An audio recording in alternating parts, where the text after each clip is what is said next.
So there are some days when you don't just feel like events, it feels a much bigger connection.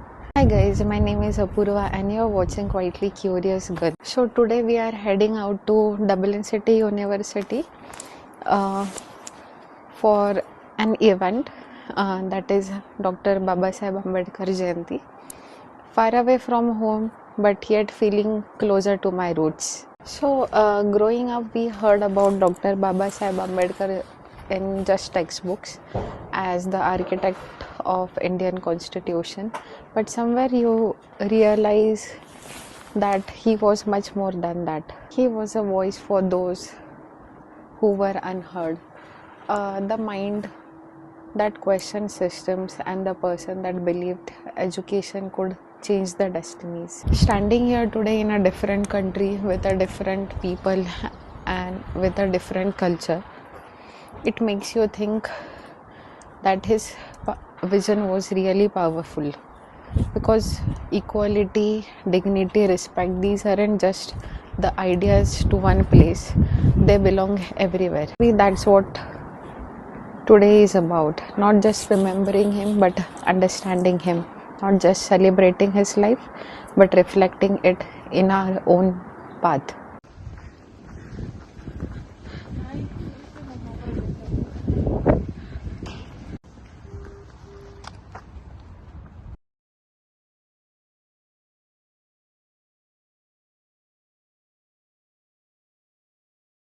For the emancipation of the downtrodden society. And it is not that there is no literature available to do the research. If we go through the writing and speeches written by Dr. Babasaheb Ambedkar, you will find that he has covered every aspect of social life, right, including religion also.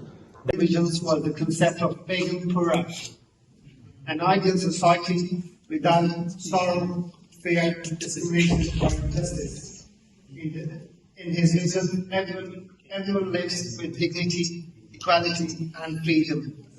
This was not only a spiritual idea, but a powerful social and political vision that encouraged people to imagine and work towards a better society. His teachings were simple but deeply powerful. Remain truthful. In the Ambedkar Meher. And I greatly believe in the role of music and culture in changing people's understanding of society. So if you are willing to sing a song later on, I'm willing to sing a song. I will sing Joe Hill in honor of all labour activists. You know that song? I can't sing it the way Paul Robeson sings it. Sing it the way you would sing it. But it's a great song. And so I think we should really celebrate the role of the arts in bringing about social change. And I'd also just mention one factual thing which makes...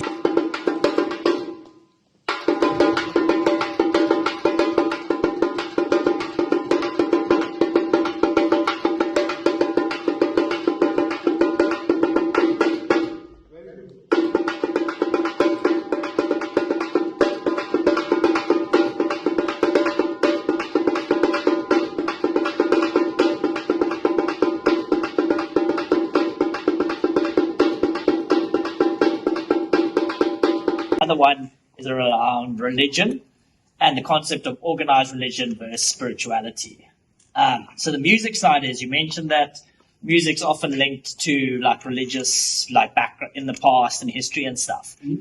And do you think that music can also be linked to something like love, like emotions, passions, without necessarily being linked to the organized religion side? And then secondly, which is when this links in, is the concept of spirituality without necessarily a organized religion. And the reason I ask that is, often you see, especially in Western society, when religion gets organized, it feels like it's a control system. So people are forcing you to do X, Y, and Z, follow certain things, and then it almost excludes people. And so you have this whole concept of either exclusion or domination. Can you have spirituality where you have this meditation, connection, etc., without necessarily the organized religion and bring community in like that? Cool.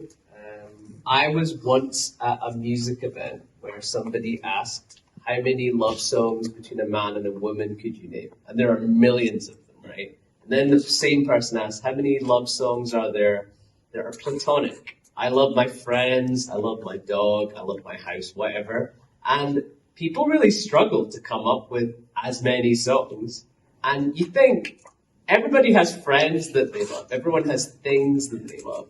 But obviously the love of your life for its own reasons is a great concept. But what you speak to could be that is the institution of marriage that religion gives us even, the thing that gives it that popularity. And if you separate the two, does it immediately collapse? That's the prism through which I was trying to answer the question. Because it's like, when I try and think of emotions but expressed through culture, my medium is music, maybe you've got art, maybe you've got film, the written word. If you were trying to do that out with religion, I think the problem isn't that you can't do it. The problem is, as soon as you do it, you're making it a lot less relatable to people. Does that make sense? Like, I used to make anti-caste music. I mean, I've been making anti-caste music for a long time now, but when I made anti-caste music that didn't have any, like, foundations in, like, a religious anything, I found it harder to reach people.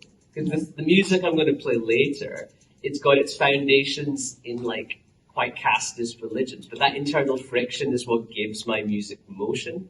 Because people who aren't listening think, oh, it's really spiritual. I'm like, no, it's like taking casteist music and making it anti-caste. That's the point. And people say, but are you not giving the casteist music more of a platform by using it? And I'm like, the sad truth is, if I made music that was divorced from that completely, I'd be the guy at the start who's singing about his dog, and no one wants to hear about that, because you almost need those institutions as a jumping off point to do what you want to do. Exactly. Okay. So I hope that answers your question. Yeah, thanks. And then the other question was for everyone. I realized that what he studied and spoke about is still so relevant. His ideas were not just for this time, they were for the future, and we are that future. Another way his impact is visible today is through women's rights. Dr. Ambedkar strongly believed that the progress of a nation depends on the progress of its women.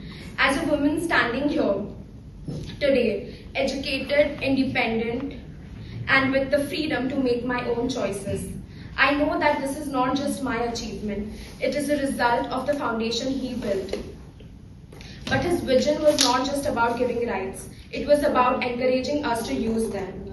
So today is not just about remembering him, it is about asking ourselves, are we making the most of the opportunities we have? Are we continuing the change he started? Because his legacy is not something we just celebrate. It is something we carry forward, and if his work is still impacting our lives today, then it is our responsibility to ensure that it continues to impact the future. Thank you.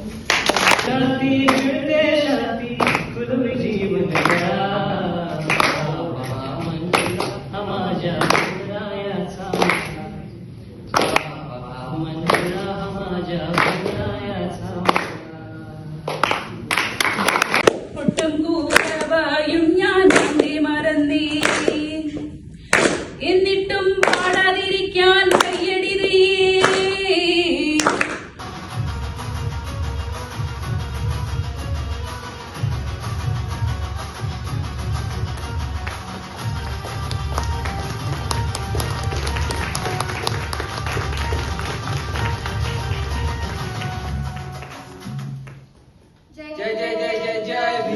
Jai Bhim Jai Bhim